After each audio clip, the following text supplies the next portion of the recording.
Bon, mwen pote ban nou kekere moun yo souvan fe le ap pale Anglè. How are you? What happened? I don't hear from you. You don't call me.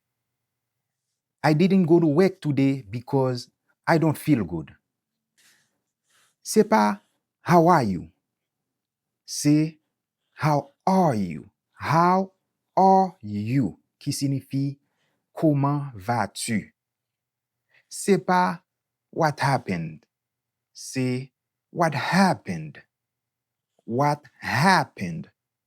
Qui signifie que s'est-il passé? C'est pas I don't hear from you. C'est I haven't heard from you. I haven't heard from you. Qui signifie je n'ai pas eu de tes nouvelles. C'est pas I didn't go to work today because I don't feel good. C'est I did not go to work today because I don't feel good.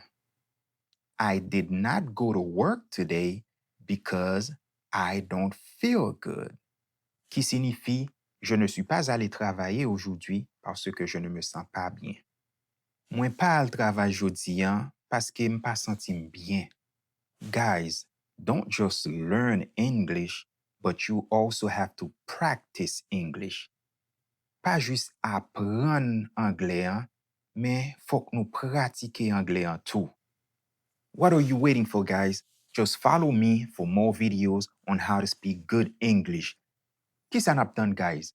Abone avem paske map vini avek an pil videyo kap ede nou pale bon Anglè e osi kap ede nou nan prononsyasyon yo.